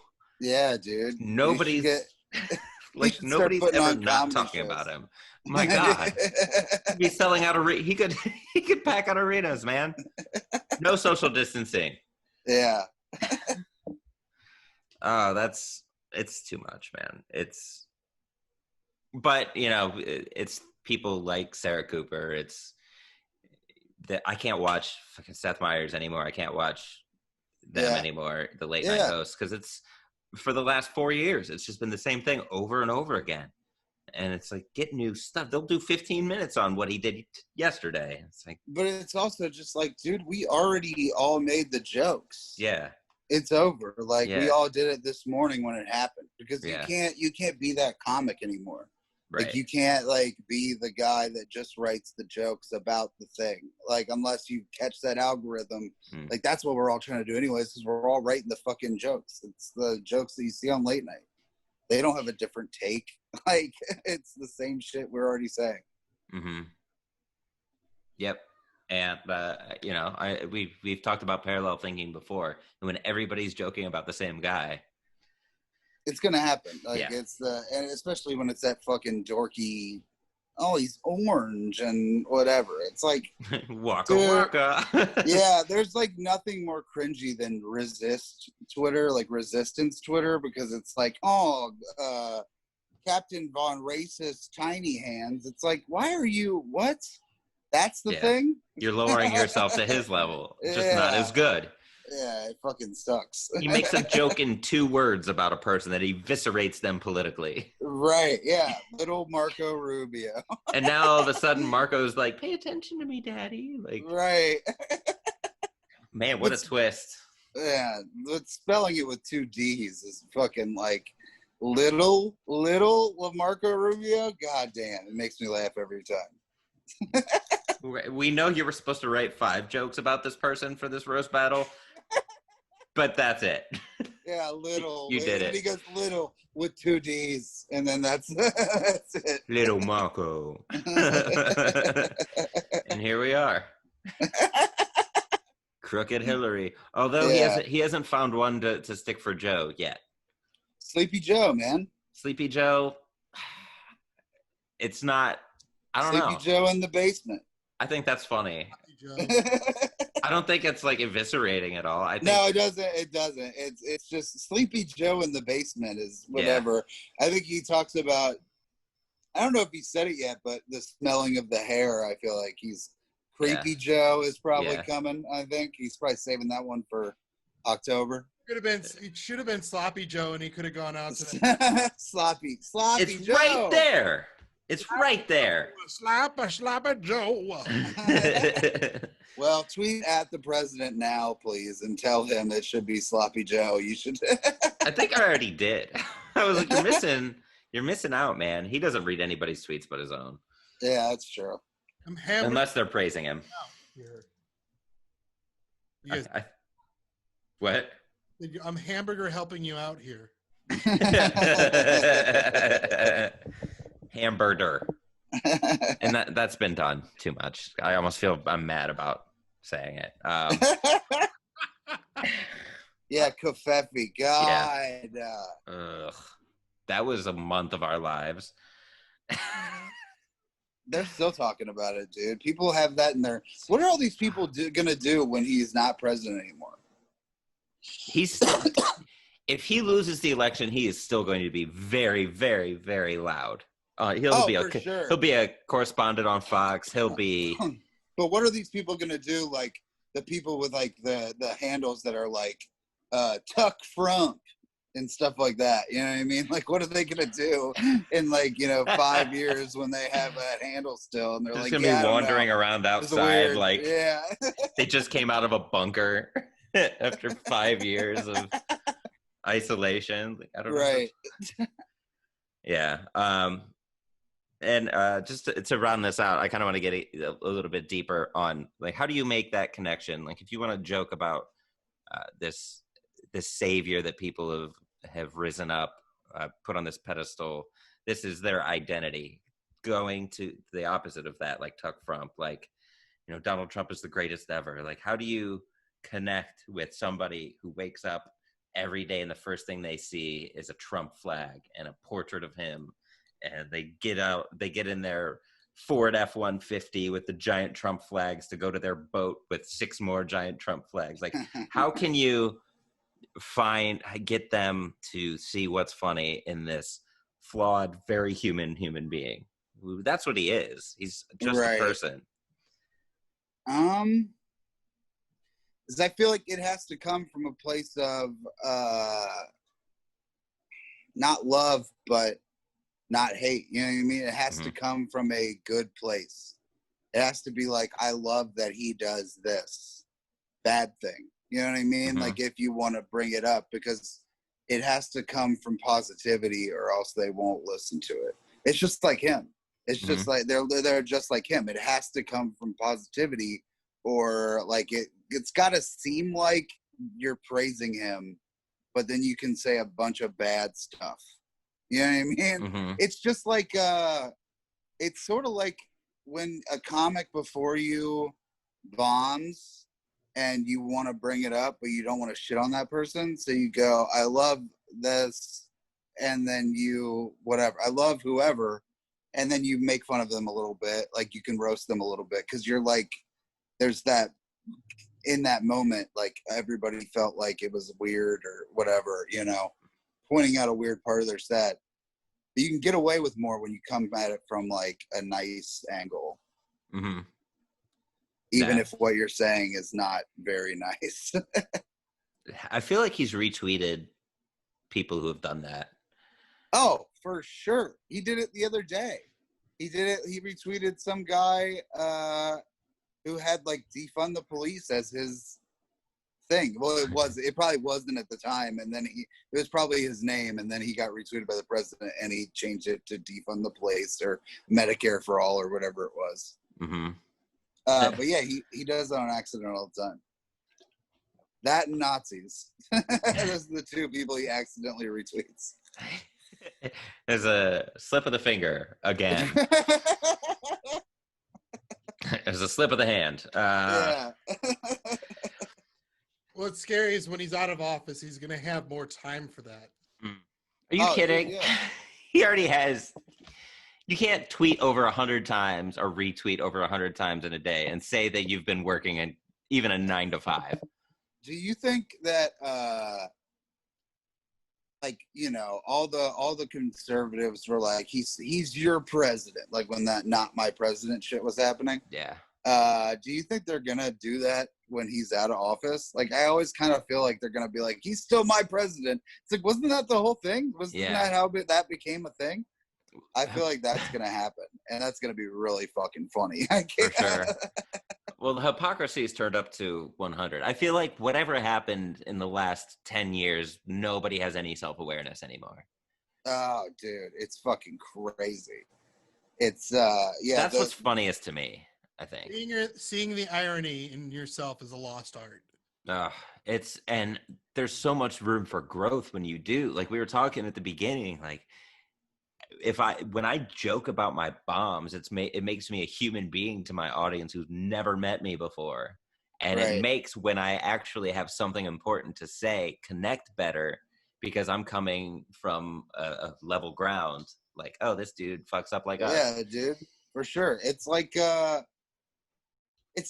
self-deprecate. Like, if you self-deprecate early on in a set with a good joke that isn't too like, oh, me or whatever, but it's like, you know, you're shitting on like the way you look or whatever it is, you know what I mean? That is like, oh, okay, like he knows what's happening. We are also seeing that, you know what I mean? Even if it's not, it doesn't have to be like, oh yeah, I'm a fucking fat guy, whatever, you know what I mean? Right. And then they're like, oh, he is a fat guy. He knows what he is. Now we can all sort of trust that he knows the things he's talking about, at least, you know?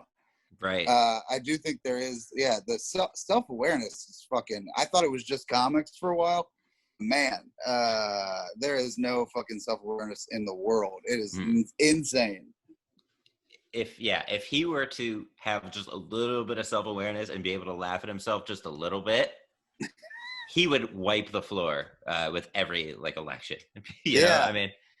I mean, dude, him tweeting, if he ironically tweeted, like he said something the other day about, he was like, blah, blah, blah, because I'm your favorite president. And I was like, that's the funniest fucking thing a president has ever said of all time. So good. And if that was like even a little bit of a joke, it would have been amazing. But you know it isn't. He thinks that he is everyone's favorite president. Mm-hmm. And if you don't, then you're a hater and a loser. Yep. There's only two sides to this coin. Yeah, dude. That's it. That's it. All right. I think we covered a lot of ground here today. Yeah, dude. This is something I could talk about. Dude, I could. And I have to stop myself from doing that, like, because I'm the one that hosts this. Like, I want to, I want to hear from you. And it's so hard, especially something like this that I care about a lot. Because, I grew up in a conservative house. I voted Republican up until the last election, and then I voted for Gary. And now there's I have no choice, Yeah, dude. And just through everything that I've learned too, the fact that every single thing that I talk about, because I talk about, using happiness and using humor in leadership, and how that's a useful skill in solving problems, which is essentially what a joke is. It's you have a setup, life gives you a setup, and you have to figure out a way to connect the setup to the punchline. And so everything that I've ever learned, he does the opposite of. And I can't get on stage and say all these things and then support somebody who does the exact opposite. It's who am I? I've quit jobs where I've worked for somebody who does the opposite, because I can't be in that environment without feeling like a hypocrite. So yeah, man, this is a topic I could just riff on until the sun goes down, man. For real. Yeah. And nobody wants that. No, nobody wants that. Another really good bit about this too, and I'll stop talking. John Mulaney's Horse in a Hospital. Oh yeah, that was pre-presidency. It was fantastic. No, it was 2017. So was it? Yeah, because he references, can't we just hire somebody to catch the horse? And he's like, no, I fired the horse catcher. And that was in reference to Comey. Oh fuck! I thought that was old. I thought it was when he was talking about. Because he used to have another Donald Trump bit, didn't he? When he was like, "Oh, this is what a poor person thinks a rich person's like," or is that part of the same bit? As one does. That's I think it was before that. Either that or somebody. Because I know Gary Goldman's bit. God, he has a bit about, this is well before Trump was president. He has a bit about how Donald Trump only has 5.6 billion, and then Bill Gates has 35 billion or whatever at the time, and how he must look down on poor Donald Trump. It's a really good bit too. Yeah, that's fun. It's I'm gonna have to go back and listen to it. Gary Goldman's so good. Yeah, man. But yeah, that Mulaney bit is super good because it's a different context. It's a silly context that's gets you thinking about him in a different way. Yeah, it's completely inane. Mm-hmm. But it's saying it's saying everything he probably wants to say, but it's just with horses. Yeah. So we've never had a horse in a hospital before. We don't know how to. There's a guy who says he's seen a bird at the airport. It's shut up, you don't know anything. It's a really good bit. There's so many layers to it. But yeah, man. Cool, man. But your bit, I'm glad that you went with that, because when I reached out to you, I had just watched that, I think, for the first time, right before that. Yeah. And when you said you wanted to talk about Trump, I had a feeling you were going to go with that bit, and I'm glad you did, because it's so funny. Hell yeah, dude. Thanks, man. Thanks for having me on. This fucking ruled. Dude, of course, man. I enjoyed myself. Jeremy, what do you think? I had a good time. Hell yeah. That's it? Ugh, you're never invited to this party again. Tell me how much you loved me. Sometimes I'll do impressions of old bosses in my Trump impression, and it makes things so much less personal and so much funnier. Yeah. Rules. All right, man. Anything you want to plug? No. Well, I guess. Yeah. Fuck it. I'm headlining Wiley's October 2nd in Dayton. So I don't know if you're in Dayton, you listen to this.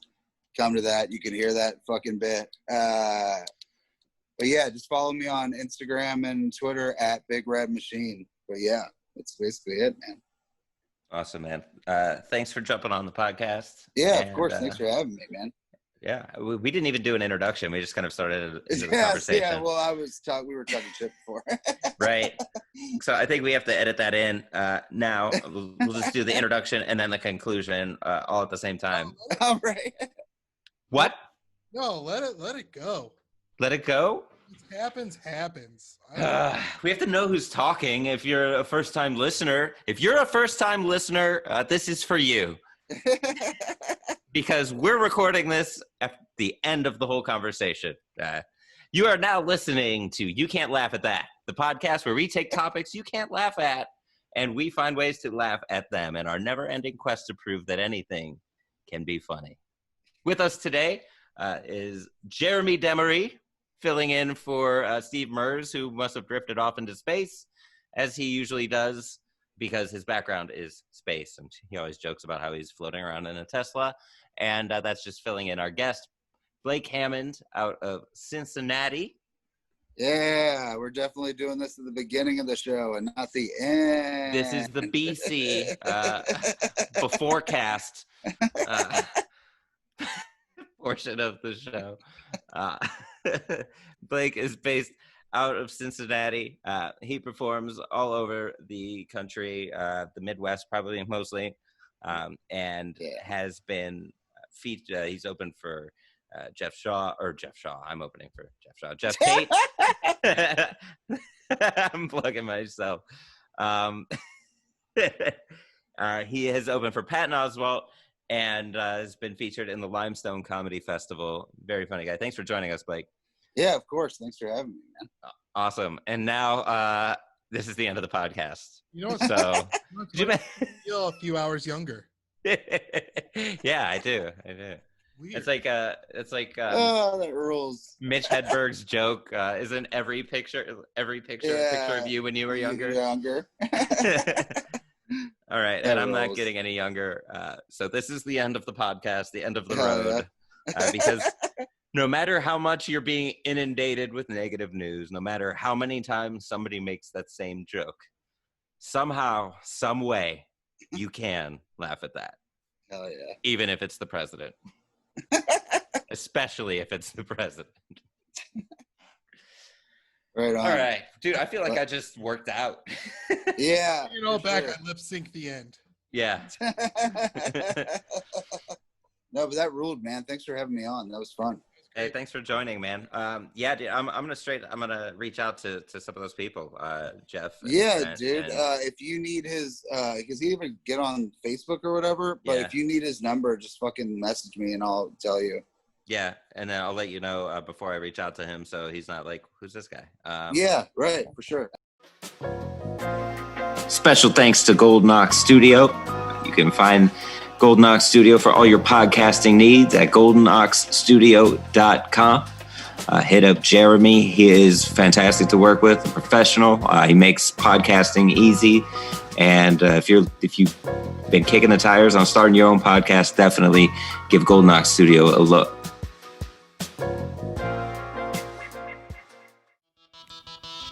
If you'd like to weigh in on today's topic, follow us on Twitter at YouCan'tLaughPod, or like us on Facebook at You Can't Laugh at That, and tell us how you did laugh at today's topic or how you didn't.